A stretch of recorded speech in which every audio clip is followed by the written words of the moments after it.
พี่น้องผู้ใหญ่บ้านฟิเลนไล่สดดูเดียดเกี่ยวกับดินดอนต้นหญ้าทั้งจังหวัดยโสธรล่ะพี่น้องมีปัญหากันบ่แล้วเกี่ยวบ่แล้วเที่ยตัดญาติขาดมิตรกันแล้วขัดสิมาอิจฉากันแบบเนี้ยตัดญาติขาดมิตรขัดสิมาอิจฉากันแบบเนี้ยคอยสิบ่ใช้ความรุนแรงทางภาษาคอยสิให้เพิ่นศาลตัดสินให้ตำรวจเอาประกาศไปติดเปิ้แล้วก็ตามนั้นเลยพนาวานั่นน่ะว้ายเบาเงาวถึงเรื่องนั้นเรื่องนี้ตอนแรกก็ว่าสิไปเนาะวันที่30แต่เนาะบัดเพิ่นก็มาชี้แจงทนายก็มาชี้แจงว่าทนายนี่ล่ะบ่ให้ไปเหตุผลอุ้ยเก่าคอเหี่ยวอาลาดสมเจ้าไปอ่านเอาหรือเขาบ่อยากให้พ้อกนากันบ่ให้เกิดทะเลาะวิวาทอะไรทำไมเพิ่นก็ชี้แจงไปในทนายน่ะพี่น้องเทิงบอร์ดโนดกับบ่ให้ไปให้ทนายจัดการซุมื้อนี้บ่จำเป็นต้องไปให้ทนายดำเนินการพนว่านั่นน่ะเพราะว่าทนายเคยยืนเลี้ยงไปเจ้าของกรรมสิทธิ์คือผู้ใหญ่บ้านฟิเลนยืนเลี้ยงไปผู้อาศัยง่ายออกไปภายในวันที่30มิถุนายนพะเนาะบัดนี้วันที่30ก็บ่มีวี่แววว่าสิออกไปซินี่นะตอนแรกทางนั้นก็ว่าสิพากันเอาขบวนมาบัดนี้ทนายว่าทนายบ่ให้ไปเองทนายบ่ให้ไปเองพะนะว่า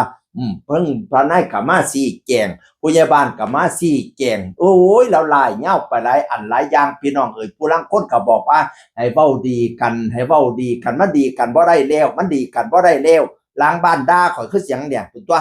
บางคนก็ว่าให้เอาลูกเป็นที่ตั้งโอ้ยสมัยซุมื้อนี้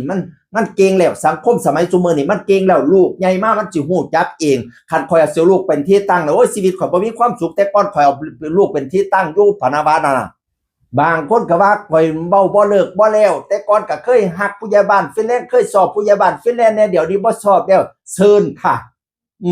อย่าให้เว้าแล้วอย่าให้คนมาบวก1บวก1บวก1เอ้ยกูไปเบิ่งแล้วมันสร้างกูตั้งแต่ตอนแรกพุ่นพะนะว่าบ่ได้เงินเด้อบ่ได้อ่อนซ่อนเด้อข่อยเงินข่อยอ่อนซ่อนแต่คนมาซื้อสินค้าข่อยอ่อนซ่อนแต่คนมาเข้ากลุ่มปิดข่อยซุมมันสร้างข่อยนั่นมันบ่เคยอุดหนุนข่อยดอกข่อยบ่ได้เงินปะนะว่าแล้วก็อย่าFCอย่าหลงกล FC อย่าหลงกลโว้ยเขาสับขาหลอกเขาสลาดคือหยังเนี่ยตอนแรกว่าเจ้าของสลาดมันสลาดกว่าเฮาพะนะว่าโอ้ยจุ๊บเจ้าก็อย่าหลงเข้าไปเบิ่งเขาเด้อเข้าไปเบิ่งเขาได้ยอดได้เขาได้ยอดวิวเขาได้เงินจากพี่มากอย่าไปเบิ่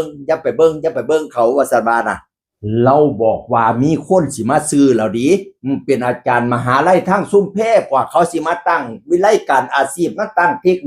นิคอะไรทำไมเราก็ว่าเหมาะเนี่ยเหมาะมากๆเลยมันมีห้องพักมีอะไรทำไมโอ้ยพร้อมหลายอันท่านยังเหมาะสำหรับสิเป็นเทคนิคเขาสิซื้อ25ล้านความจริงสิขายได้ต้อง50ล้านพุ่นดิคอยอยากขายไปพะนะอุ้ยขายลูกทุนเนาะขายแค่25ล้านโอ้ยอยากถึงลอตเตอรี่เด้เนาะสิไปซื้อเอาตั้งแต่โตบ้านแล้วนั่นก็20ล้านแล้วแหมบัดนี้มีแนวสิ่งก่อสร้างอะไรทำไมไม่ดินดอนต้นหญ้าติดถนนดำอย่างดีอยู่ระหว่างอำเภอเลิงตรงข้ากับอำเภอไทยเจริญพะนะว่าสิขาย25ล้านพี่น้องอุ้ยจักสิเป็นจังไดเนาะเฮาก็ละมารอติดตามตอนต่อไปพี่น้องหนังเรื่องนี้ยาวเติบอยู่ตอนเราก็ว่ารอให้ศาลตัดสินมาจังได๋ข่อยกันมันบ่แน่นอนจะดอกว่าสิแพ้หรือชนะสิชนะแม่นว่าข่อยแพ้ข่อยก็บ่เสียใจข่อยบ่ได้แบบหวังเอาเงินทำไรทำไมพะนะว่าอุ๊ยไปฟังเราไลฟ์สดพี่น้องข่อยก็ไปจอบเบิ่งจากช่องของบ่าวโจดีใช่